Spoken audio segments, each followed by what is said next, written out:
All right, we are now knee-deep in the patriarchal stage, and we wanted to spend a little bit more time talking about the father of the faithful, Abraham, and how he relates to the nations and peoples around him in the various incidents recorded about his life. Abraham is important because the Jewish people regard him as the father of their nation. The Arabic people, through Ishmael, regard him as the father of their people, and Christianity regards him as the father of all the faithful. And so all three religions look to Abraham as the beginning point for their history. It's interesting to watch Abraham's faith develop. There are a couple of times in which he pragmatically chooses to try to provide for his own needs instead of trusting God by running down into Egypt and deceiving Pharaoh, or running to Abimelech and deceiving him, both times because Sarah, even in her old age, is regarded as beautiful. And so to protect him, to protect her, he lies. And we see his duplicity trying to protect himself, and then a growing faith as he moves from trying to fulfill God's promises for him. He chooses Eleazar, his servant, and then he asks God, "What about Ishmael?" And then it is the son Isaac through whom the promise of the Abrahamic covenant is going to be followed.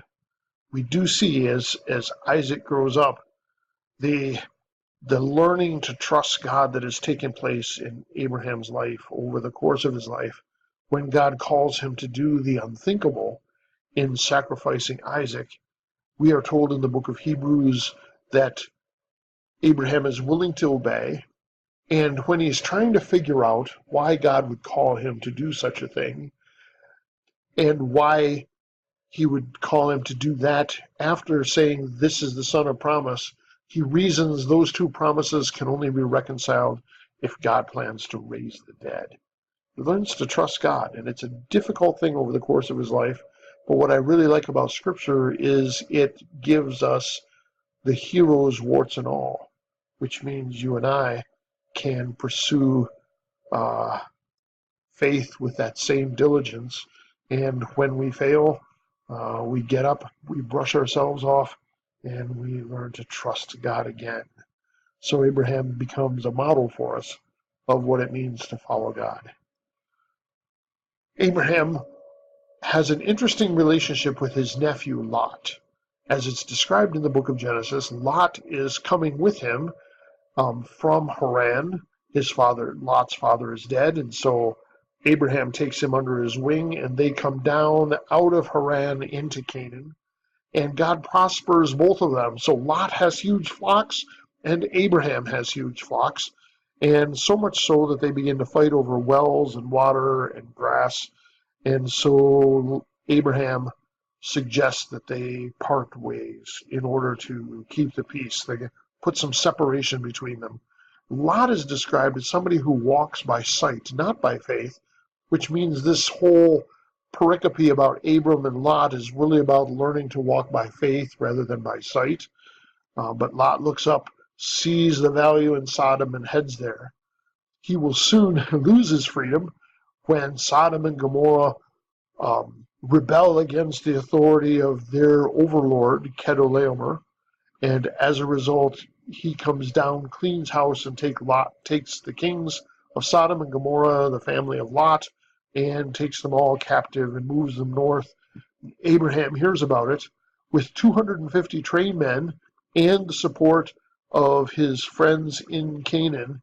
He goes after them and is able to rescue Sodom and Gomorrah and Lot and his family as a result. It's an interesting story. And then when God is going to judge Sodom and Gomorrah, and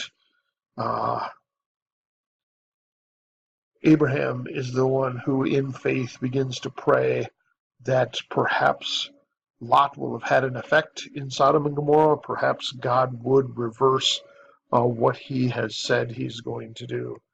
So we watch as that story unfolds. It's a great story, and we have an example of what to do and what not to do with regard to a life of faith in Abram and Lot. When we see Abram interact with the people of Canaan, people in one place, the people who go with him to rescue Lot, Aner and Eshcol and Mamre, these are Canaanites who choose to follow Abraham because of the respect and prosperity and power that he has developed and that they have. And so we see that Abraham's a man of peace. And then when there is great respect shown to Abram, and Abraham shows great respect to Ephron when he's buying the cave of Machpelah, you notice that they are very careful to honor each other and to save face with each other as they dicker for buying land. And so Abraham has respect in Canaan. And when Abraham dies, the only land that he owns in Canaan, the land that God promises, is that cave of Machpelah where his wife is buried. So this is the first patriarch of several. There is Abraham, and then his son Isaac, and then Isaac's son Jacob, and Jacob builds up the 12 tribes of Israel. His son Joseph will actually make up 2 tribes, Ephraim and Manasseh. But this will be the patriarchal stage. It begins with leaving Ur of the Chaldees and ends with Joseph and the tribes moving to Egypt for the sake of the famine, and then 400 years passing, where the family of 72 begins to grow into a group of slaves that become almost tilting the balance of power in Egypt and causing Pharaoh to be concerned. So then we pick up with the story of Moses and the story of Exodus. Thanks for hanging out.